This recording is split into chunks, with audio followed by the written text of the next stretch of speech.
Vamos a conversar de neurolingüística. Lo primero que tenemos que aclarar es que la neurolingüística no es lo mismo que la programación neurolingüística. La programación neurolingüística es un conjunto de técnicas, son unas estrategias que se emplean para el mejoramiento de las funciones gerenciales y de las destrezas para el manejo de personas y la obtención de resultados individuales, para el logro de establecimiento de hábitos. Eso no tiene nada que ver con la neurolingüística, que es la que nos ocupa en esta clase. Un poquito su historia, de dónde viene, de dónde sale todo eso. La neurolingüística es una disciplina científica. Tiene sus orígenes hace mucho tiempo, en los años 1600, como dice la canción. En los mismos orígenes de la neurología y la neurofisiología, y que luego se fue diferenciando hasta llegar a lo que finalmente en 1967 se publica como neurolingüística. Sin embargo, todos los estudios y todos los descubrimientos en los que se basa esta disciplina vienen de más atrás. La idea fundamental es que es una disciplina que permita comprender las bases de funcionamiento mediante las cuales el cerebro permite, facilita o hace que ocurra uno de los comportamientos y de las características que nos diferencia como seres humanos del resto de los animales.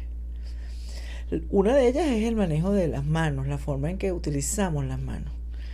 Y la segunda es la forma en que expresamos las palabras, simbolizamos el mundo a través del lenguaje oral y lenguaje escrito. El lenguaje. Entonces, en nuestro cerebro hay estructuras que están especializadas en que nosotros podamos comprender, codificar, decodificar y volver a crear y articular lenguaje. Sin embargo, comprender esto fue muy difícil. En los años 1600 no había resonancia magnética ni había nada de eso. ¿Ok? Entonces, lo que sí existía era que se había empezado a estudiar el cuerpo humano de manera muy particular, pues, que era a través de observando las lesiones que tenían los cuerpos de las personas fallecidas. Se observaba primeramente qué era lo que le pasaba a la persona cuando estaba viva y luego cuando se moría se buscaba ver cuál era el rollo. Eso, bueno, no es tan sencillo, pero más o menos así.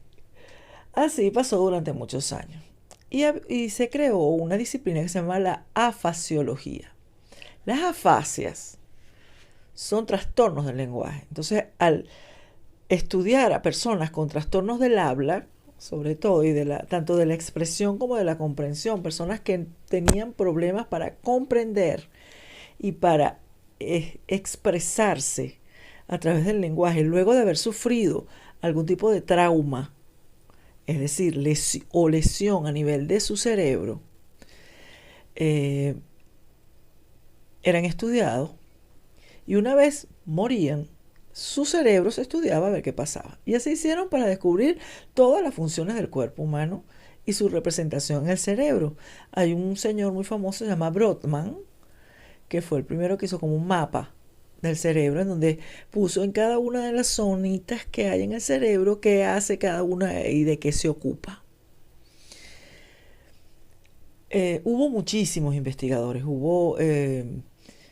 podemos nombrar a Gall, a Jacobson, a Frederick Bale, bueno, hay unos rusos también, Luria, alemanes, de todas las partes de Europa. El asunto es que de allí provienen todos los estudios. Vinieron como en el año finales, la última mitad del siglo XIX, logró especificar claramente, luego de estudiar a una persona que sufrió un problema de lenguaje específico, de articulación del lenguaje, es decir, no podía expresar lo que quería decir, usaba las palabras, pero no las ponía en el orden correcto, o no podía construir las sílabas de manera secuencial para formar las palabras completas. Y antes de sufrir la lesión que tenía, sí podía hacerlo, antes de haber recibido el golpe que recibió en la cabeza. Entonces Broca descubrió que había una zona que se había lesionado en el lóbulo frontal, delante de una cisura que separa el lóbulo frontal del lóbulo parietal. Eso lo vamos a estudiar en una siguiente lección, que se llama área de Broca por el descubrimiento, que es la zona de articulación del lenguaje. Luego vino con otros estudios un señor alemán que se llamaba Wernicke, que él descubrió un área que está por aquí más o menos, que vino resultando el área de la comprensión del lenguaje. Y durante muchísimos años se trabajó con el modelo de que estas dos áreas del cerebro eran las principales en el uso. Ese modelo está un poco caduco, hay varios otros modelos en donde se han incluido otras zonas, siendo estas unas muy importantes, pero no las principales en algunos de los procesos del lenguaje. Y bueno, eso lo podemos estudiar más adelante. Lo importante es que comprendamos que así como para otras funciones cerebrales se partía del estudio del cerebro de personas que habían sufrido lesiones, para la neurolingüística el origen es el mismo. Ahora tenemos las resonancias electromagnéticas, los campos mentales, los focus, tenemos miles de herramientas que permiten poder saber en el momento en que estamos pensando algo, qué área está inervándose del cerebro, qué área no, y a identificar mejor cómo funciona. Sin embargo, esto no es perfecto. Todavía los modelos que vamos a estudiar en clases posteriores de cómo funciona el cerebro para que nosotros podamos articular lenguaje o comprenderlo o olvidarlo, tienen son muy distintos todos, aunque utilizan las mismas bases estructurales. Por ejemplo, una de las cosas más interesantes que aborda la neuropsicología, que nos puede servir para entender el por qué la estudiamos siendo estudiantes de idiomas modernos, es que de todos los conocimientos que tiene, nos permite comprender cómo podemos hacer para que cuando una persona sufre alguna lesión, poderlo ayudar a recuperar con otra región del cerebro la función que pierde. El cerebro tiene una característica fundamental que es la plasticidad.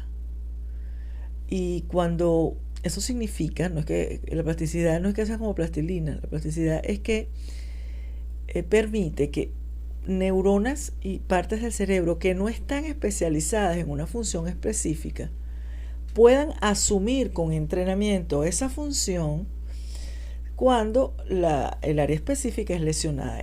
Con el lenguaje es muy difícil porque esas neuronas que se ocupan del lenguaje son como que tienen 500 doctorados, 800 posgrados, son demasiado especialísimas, pues. O sea, son los físicos de la NASA, pues saben una especialización como muy fuerte, y entonces a las otras neuronas que tienen que agarrar sus funciones les cuesta demasiado tiempo aprender todo eso. O sea, en medio aprenden, pero no pueden. Como cuando una persona, no sé si conocen alguna persona que haya sufrido un ACV, un accidente cerebrovascular, es decir, se le murieron algunas neuronas del cerebro, bien sea porque se les reventó un vasito de las venas del cerebro y se le llenó el cerebro de mucha sangre y eso hizo que se les presionara una parte del cerebro, le dejara de llegar sangre y esa parte dejara de funcionar, pues se mueren las neuronas, pues se asfixiaron, se ahogaron, ¿ok? O un ACV isquémico, es decir, un coagulito tapó una vena y no dejó que la sangre llegara a una partecita del cerebro y esa parte se muere porque se infarta, deja de recibir oxígeno. Entonces, la persona pierde ciertas capacidades, entonces quedan volteados, no pueden mover una parte del cuerpo.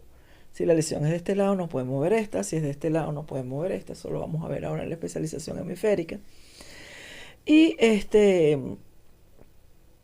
pero pueden recuperar funciones. No recuperan las funciones porque las neuronas que se ocupaban de eso antes reviven. No, esas neuronas ya se murieron y no van a revivir. Lo que pasa es que otras neuronas se asocian con las neuronas que quedaron vivas por ahí de esa zona y aprenden el funcionamiento similar, no es idéntico, al que tenían. Esas personas logran mover mejor los brazos, algunos se recuperan muchísimo, otras recuperan muy bien el habla, unas no las recuperan bien en la parte de movilidad de la boca, de la mandíbula, de los labios. Algunos lo recuperan muy bien, pero otros no. Eso va a depender de la zona que fue dañada y lo especializada de cada zona. Las áreas del lenguaje son las más especializadas de casi de todas las del cerebro. Entonces, es interesante que sepamos que su lesión puede sufrir daño y es muy interesante que comprendamos cómo es el proceso para que podamos además emplear métodos de aprendizaje y de enseñanza de las lenguas que estén más acordes con el funcionamiento cerebral y no con cómo se enseñan otras cosas o cómo se aprenden otras cosas. Los idiomas no se aprenden igual que otras cosas, porque las áreas con las cuales se comprende el lenguaje están por encima de otras materias. Es más, el lenguaje es utilizado para comprender esas otras materias. Bien, muchachos, para no marearlos más en este primer encuentro, de esto se trata, de conocer qué es la neuropsicología y brevemente su historia. Nos vemos en el próximo encuentro. Gracias.